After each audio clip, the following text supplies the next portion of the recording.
Yeah, it's just amazing how we can just joke around and come out and play well. That's just how we play well, is being loose and not so tight, I guess.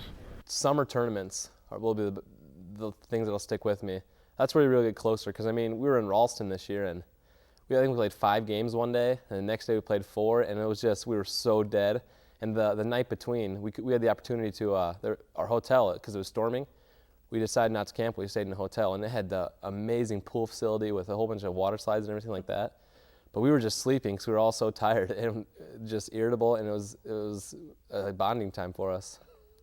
I probably remember most of the tournament teams, about how much fun we had just playing basketball. Especially because there's a big tournament every year called the tournament in Sioux Falls every year that we always look forward to. I just like to have a fun time, and we got a couple characters on the team like Brady Starkweather, and we got a good personality with the whole guys in the team. And off the court memories, I think about all the way back with Kirk Scheidemann and Don Baker being our coach, and the white team, the gray team, the purple team, and getting first, second, third at tournaments, and just the Sioux Falls tournaments we did growing up. There's just so many memories that we've had that have been so special, and it's because of the guys and their selflessness and putting the team and playing for a higher cause. Just that attitude made us special, and is one reason why I'll never forget this team. We invited the dads to practice as we got ready for tournaments. Kids had no idea it was coming, and the dads all hid in the locker room, and when the guys run out for our pregame warm-ups, they all run in the same order, and so the dads lined themselves up in such a way that it'd be the same order as what the kids run out. And we got done with practice, or at least the guys thought, and there the dads came running in, did their little circle and did some tip drill, and just to see the looks on the guys' faces was incredible. A couple of the dads were wearing hats, and just to see their sons look at them and go, oh man. In some ways they're a little embarrassed, and at the other time, to see their dads, I could see the look of pride in their eyes. And we finished up with about a half hour worth of contest and just games, and it was just an unbelievable time to watch the dads and the kids interact. Well, we were at our elementary school send-off, and they did a dance competition between some of the players and some of the seniors and the coaches. And we were told before, like, when you get out there, take your bags off when the music starts. So they almost forgot at the thing, but then they remembered, and we all put our bags on, or all the seniors did. And they all took it off, and he was doing all these basketball calls, and it was just hilarious, and everyone was laughing it up, and we still give him we give him a hard time about it now, but it was just a great memory, a great way to start off the state weekend. Not duplicated, but it was interesting. I was rather surprised that he kept going, because I figured he would be the first one to take off his bag and look at everyone else. But no, it was impressive. I was impressed. Not everybody understands the Coach Young dance. It's kind of an inside joke. It started with when we had our send-off at the elementary school. We all put bags over our heads, and Coach Young did too. And we were having a dancing contest. We all took our bags off, and Coach Young didn't. He was dancing, and we were laughing at him. So after we won those games, we decided to do the Coach Young dance and imitated some of his moves. Mr. DeYoung, that was a funny time at the send-off, his dance moves. He was just having a ball, even though he didn't know that everybody in the entire gym was watching him. The guys dancing. On bus rides after games this year on the way home, Dale and Max Hickman would bring a boom box, and they had their own songs downloaded, and they'd just dance on the bus, and I just thought, what a unique group. But over at the state tournament, I got kind of embarrassed a little bit at a send-off with my dance I'm not real proud of. But so the guys decided to kind of poke fun of me with that after our games, and just to see the joy in the guys and to see that they're just kids having a good time. And even after the state championship game, probably about an hour and a half later, we're at Granite City, and somebody hauls out the music, and they get up and they dance again for the people at Granite City. And that kind of summarizes it all, and those things will stick with me. There's guys, I know Richie Clark, he hit the clutch shot against Cresco last year, and he came on strong at the beginning of games, and he was a money player. Guys like Curtis Bumgars last year was a big key for us at Cresco. He hit 2 3-pointers, and then he drove in the lane and put in a 2. And the guys just keep it in perspective, and that's why they're so good clutch players. What they do during those pressure situations and stuff is just amazing. So. Probably in the hotels, every night we went through like highlights, and everybody's just joking around. Every night we went through them and highlight of the day and joke of the day and stuff, and everybody's just having a blast in that time. What I will just remember from especially our games at state is that like the feeling and the atmosphere on the bench and at the guys in the huddle was that, you know, it didn't matter what the score was or how many we were up by or who we were playing against. You know, we always felt that, you know, we would come back and win because, you know, of the practicing and the off-season work, and it's just kind of our attitude that, you know, we're here and we're going to do our best and we're going to take it to these guys, and whatever the score, how much we were down, you know, Harlan, we were down a lot, and we came back and, you know, we made a real good game out of it at the end. Probably the most fun we had, and I'll miss Brent DeBoer and Heath Baker because those two are studs. And yeah, I think we just had a really good time together, and yeah, I think I'll just miss them because we had some terrific guys like Clay DeYoung and Ted Keel always are bringing the right attitude. Clay's always encouraging. Ted's always trying to get people better in practice, and Dale's a great leader, and Baker's just a stud. I'd say just the leadership of all the seniors. They were all great leaders. Like, they'd always pull you aside if you needed help on something like your shot, or just great encouragers. And like Clay and Ted, just always there to improve in practice. And even though they weren't the seniors that nearly played as much, but they were really needed to just be there and be an encourager.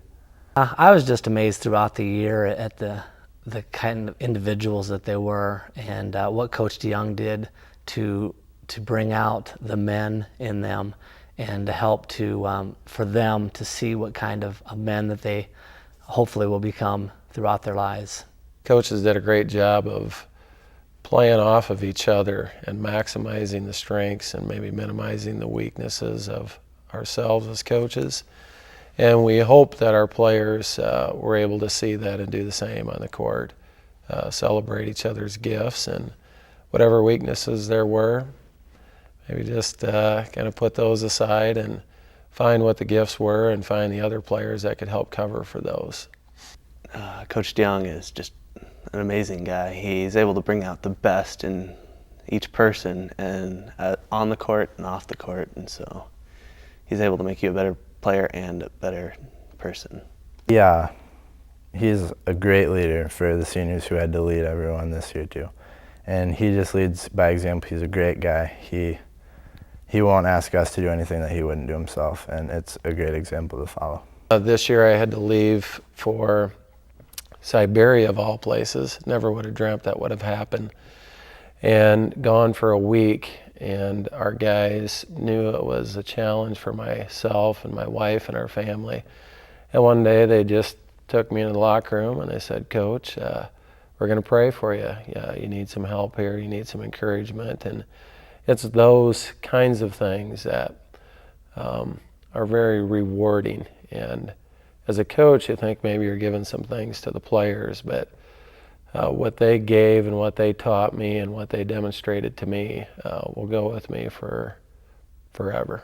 Well, I think it comes from our aspect of our team, our mission statement, and being unselfish, and just our team aspect, and how everyone enjoys each other. And I think as a whole, we're just pretty unselfish, and we lift each other up. And so we've always been taught that when we're not having a great game, to become the biggest cheerleader. And I think we've done a pretty good job of pulling that out and making the best out of everyone else as we can. It was nice having the coaches include us in forming the mission statement, and how they wanted our input with it too. And then we were able to come up with one that really didn't have that much to deal about with basketball, but more as how we are as men. The mission statement, to me, just meant a whole bunch of guys coming together and not playing for themselves, but playing for the team and playing for a higher cause. And that helps out a lot. That was the thing that made this team special. There was lots of times where when we came together the most was when we didn't play that well. When someone wasn't playing that well, instead of pointing the finger or anything like that, the guys came around and they built around that person, just built them up. And when our team wasn't doing so well, that's when we came closer, and that's when we dug out of those deficits that we had. That's what made our team, to me, great, not necessarily with the victories, but just great as in the attitudes they had and what they'll do later in life with those attitudes. So. Selflessness, we kind of goes with the unity where we grow together, and then we that and selflessness, playing for a higher cause, we kind of work on that in practice. Sometimes we do Bible verses and stuff like that, and we realize that we're not playing for ourselves, so teaches us to be selfless. I thought it was very important because it tells everything that freshman basketball is about. Is pretty much playing for something higher than yourself. Being part of this team is really special. I think most teams aren't like us, that we're so close together on and off the court, because off the court we all hang out together and we're all friends, and I just think, yeah, it was a really rare thing that we had this chance to be part of a team like this. I think the thing that I hope these guys remember forever is that this is just a small event in their life, that all the things that we had done in practice and after practice are more about the game of life, them as parents and them as businessmen and them as individuals, that the wins and losses and the tough practices and all the hard work hopefully are just building blocks in what they do and what they become as a person. And that excites me because we saw a lot of growth from when I actually coached these guys in 8th grade. And to see how much they've grown in 5 years, they're going to do amazing things out in our world, and that excites me. I can't wait to see what this group of guys does one day. Maybe it's in college, maybe it's for our seniors next year in high school, 10 years from now, 20, 40.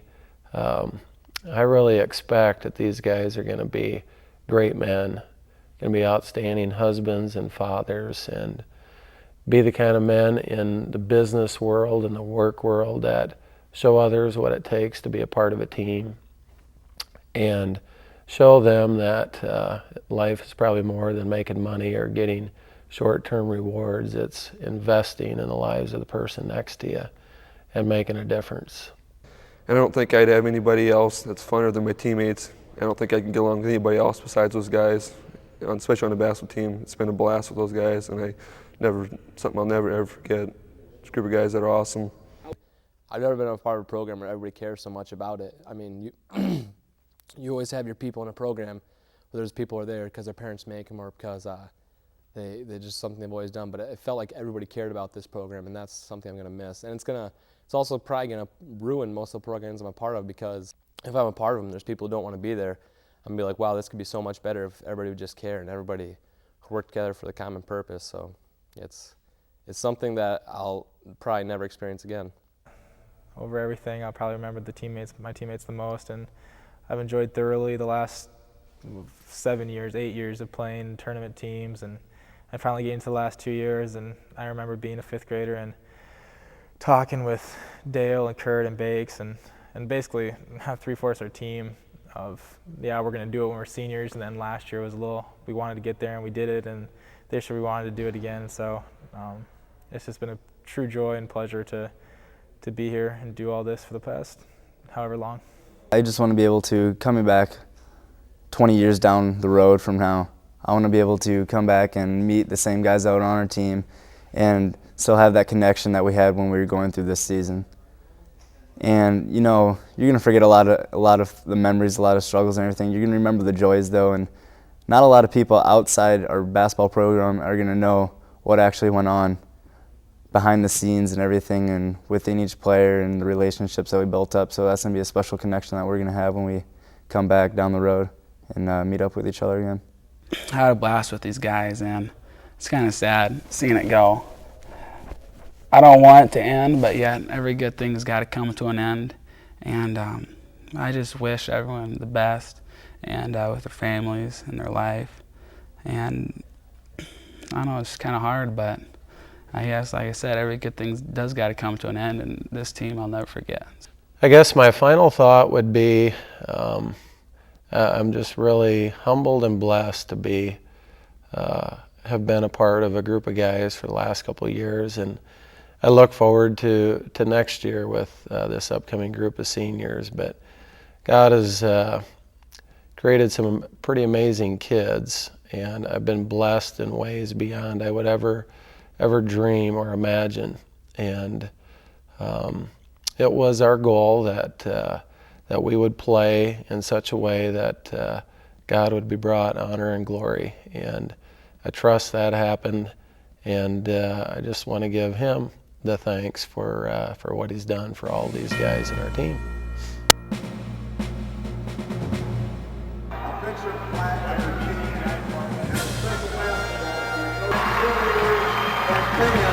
Of the Dutch from LOC, Billy Kelly.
Roger, you are a bad dancer.